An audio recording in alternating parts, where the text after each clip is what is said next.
गर्मी के टाइम में पौधे को संजीवनी खाद देनी है और इसके लिए घरेलू ह्यूमिक एसिड हम देंगे। साथ ही साथ पौधे की जो ग्रोथ है वो कंटिन्यू होगी, पौधे के पत्ते शाइनी बनेंगे, पौधे की ग्रोथ ज़्यादा से ज़्यादा होगी और इसमें कलियाँ भी बनेंगी। कलियाँ बनने के लिए कौन कौन सी खाद देनी है, पौधे को कैसे देखभाल करनी है, सारा ही डिटेल्स बताने वाली हूँ और इसके लिए वीडियो में बने रहिए।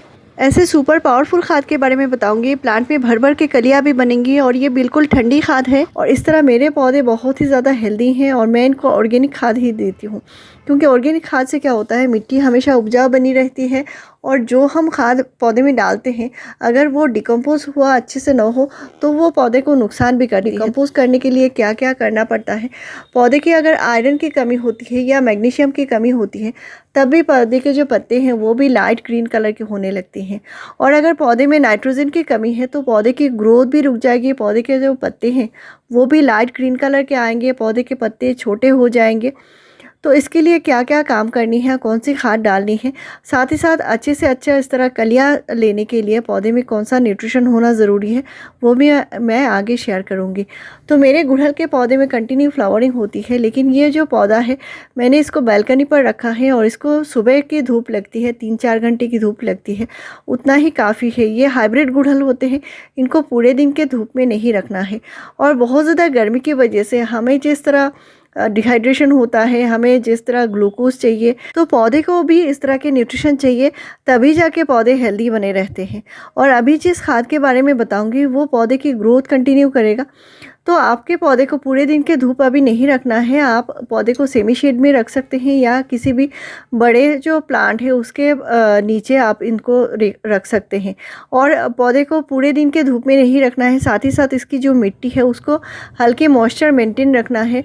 और मिट्टी अगर बार बार सूख रही है तो उसको आपको पानी का ध्यान ज़्यादा से रखना पड़ेगा। और अगर मैं खाद के बारे में बताऊँगी तो इस तरह के खाद देने होते हैं जो ठंडी खाद होती है। जब भी पौधे को खाद देना है पौधे की रिक्वायरमेंट के अनुसार ही देना है। अभी बहुत ज़्यादा गर्मी में आपको बार बार खाद नहीं डालना है, कम से कम 15 दिन का गैप ज़रूर रखिए। और अभी जो मैं खाद दे रही हूँ ये नाइट्रोजन का भरपूर भंडार है, इसको देने से पौधे की जो नाइट्रोजन की रिक्वायरमेंट है वो पूरा हो जाएगा और पौधे को अच्छे से अच्छा ग्लूकोज भी मिलेगा, ताकि पौधे की जो ओवरऑल हेल्थ है वो अच्छी बन जाए, पौधे को ज़्यादा से ज़्यादा ताकत मिले। और गर्मी की वजह से पौधे के में जो कोई भी जैसे नुकसान ना हो या वीकनेस ना हो, यानी पौधे जैसे कमज़ोर हो रहे हैं, बीमार हो रहे हैं, पत्ते के शाइन चली गई है, ऐसा नहीं होना है। तो इसलिए मैं ये खाद दे रही हूँ। तो इसको मैंने बनाया है, यहाँ पे 1 किलो गोबर खाद लिया है और 4 लीटर पानी मिलाकर इसमें ½ टीस्पून गुड़ मिलाई है। गोबर खाद जो मैंने लिया है ये 6 महीना पुराना गोबर है और इसका मैंने यहाँ पे जो डुबाकर जो खाद बनाई है इसको रखना है 10 दिन के लिए। 10 दिन के लिए इस जार में मैंने किसी ठंडी जगह पर रखा है और इसको 10 दिन टाइम लगता है इसको फार्मेंट होने में। यहाँ पे जो मैंने गुड़ मिलाई है ये खाद जाके और भी ज़्यादा पावरफुल बनती है।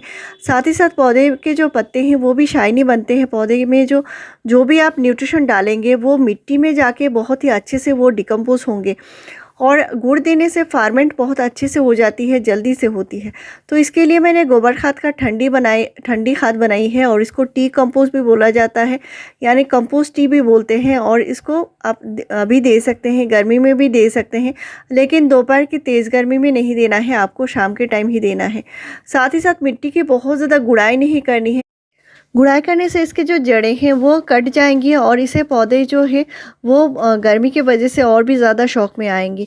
तो ये जो खाद मैंने बताई है ये एक ह्यूमिक एसिड का, फॉर्मिक एसिड का काम करेगा, पौधे के जो जड़ें हैं उनको भी मजबूत बनाएगा, न्यूट्रिशन लेने में मदद करेगा, मिट्टी को उपजाऊ बनाएगा और पौधे की ग्रोथ जो है वो कंटिन्यू होती रहेगी। और ये बिल्कुल ठंडी खाद है और इसको आप वर्मी कंपोस्ट से भी बना सकते हैं। तो जैसे आपने ½ किलो वर्मी कंपोस्ट लिया है तो कम से कम आपको 2 लीटर नॉर्मल पानी मिलाकर इनको डुबोकर रखना है 10 दिन के लिए और इसमें ½ टीस्पून गुड़ मिलानी है। इसके बाद इसको 10 दिन बाद इसको कम से कम 8 से 10 गुना नॉर्मल पानी मिलाकर पौधे में डालना है। तो डाइल्यूट बहुत अच्छे से करना होता है और तभी जाके पौधे में कोई नुकसान नहीं होती। तो ये जो मैंने गोबर खाद से बनाई है आप वर्मी कंपोस्ट से बना सकते हैं, और इसमें जो है न्यूट्रिशन का भंडार है, नाइट्रोजन भरपूर मात्रा में मिलता है। जो भी पौधे की ग्रोथ रुकी हुई है, आपका कोई भी गुड़हल हो, गुलाब हो या फूल वाला सब्जी वाला पौधा हो, हर एक पौधे में आप डाल पाएंगे और इसका कोई भी नुकसान नहीं है। आप महीने में एक बार डालेंगे उतना भी काफ़ी है। लिक्विड तरीके से अभी डालना है क्योंकि अभी बहुत ज़्यादा गर्मी का मौसम चल रहा है, और ये जो खाद है आप हर एक मौसम में डाल सकते हैं। तो मैं ज़्यादातर जब भी कंपोस्ट नहीं दिया जा सकता है तभी मैं ये इस तरह के लिक्विड खाद डालती हूँ। तो नाइट्रोजन खाद मैंने दे दिया है, लेकिन इसके साथ साथ पौधे में अच्छी फ्लावरिंग लेना चाहते हैं तो इस तरह के घरेलू जो होममेड पोटेशियम खाद है वो भी देना पड़ेगा। तो इसके लिए मैं यहाँ पे खाद बना रही हूँ, और ये है सूखे प्याज के छिलके जिसमें भरपूर मात्रा में पोटेशियम है, सल्फ़र है, फॉस्फोरस है और भी कई सारे न्यूट्रिशन है, आयरन भी है, और इसे पौधे के जो ग्रोथ है वो भी अच्छी हो जाएगी और पौधे में बहुत जल्दी से फ्लावरिंग भी आएंगी। साथ में मैं ले रही हूँ यहाँ पे है संतरे के छिलके, और आपके पास अगर संतरे के छिलके नहीं है तो आप नींबू के छिलके ले सकते हैं। तो यहाँ पे आप छोटे जो नींबू आता है उसका पूरा एक नींबू का छिलका आप ले सकते हैं, उसको सुखाकर भी ले सकते हैं, या जो इसके गीले छिलके हैं तो भी आप ले सकते हैं। साथ में मैंने लिया है केले के छिलके, और केले के छिलके को भी मैंने ड्राई कर लिया है, और यहाँ पे 3 केले के छिलके हैं, 1 मुट्ठी प्याज के छिलके हैं और 1 संतरे के छिलके हैं। साथ में मैंने 1 टीस्पून चाय पत्ती मिलाई है, और ये भरपूर मात्रा में पौधे को न्यूट्रिशन देगा। साथ ही साथ मैंने 3 लौंग लिए हैं।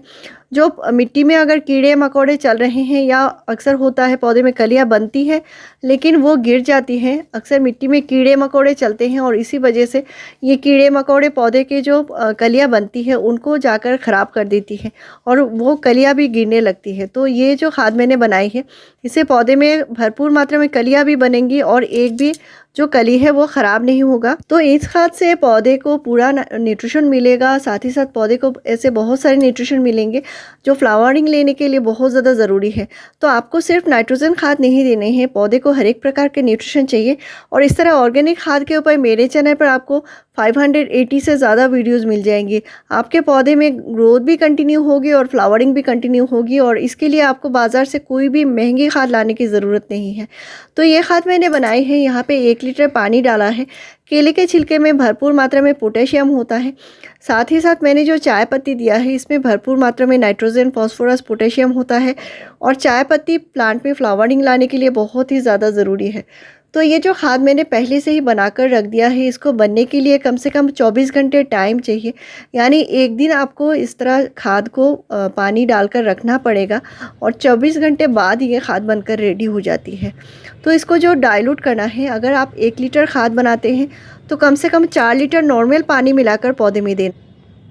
तो ऐसा नहीं है सिर्फ गुलाब में देना है या सिर्फ गुड़हल में देना है, आपके गुलाब में, गुड़हल में, मोगरा में, चंपा, चमेली हर एक प्रकार के पौधे में डाल सकते हैं, और आपके जितने सारे फ्रूटिंग प्लांट है, वेजिटेबल प्लांट है, सभी में डाल सकते हैं।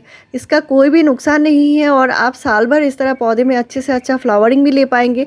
पौधे की जो ग्रोथ है वो भी कंटिन्यू होगी, पौधा बिल्कुल हेल्दी शाइनी बनेगा। और मेरे पौधे इस तरह शाइनी पत्ते निकालते हैं तो, और इसका और भी कई सारे कारण हैं जो मैं आपसे हमेशा से शेयर करती रहती हूँ। तो एक वीडियो में सारा बता पाना मुश्किल है फ्रेंड्स, इसके लिए मेरे पुराने वीडियोस जाके देख सकते हैं। खाद देने के साथ साथ पौधे की केयर बहुत ज़रूरी होता है, और इनको सीज़न के मुताबिक ही इनको खाद दिया जाता है। तो ऐसे ही बढ़िया जानकारी पाने के लिए मेरे चैनल को ज़रूर सब्सक्राइब कीजिए, लाइक, शेयर और कमेंट कीजिए। वीडियो पूरा देखने के लिए थैंक यू।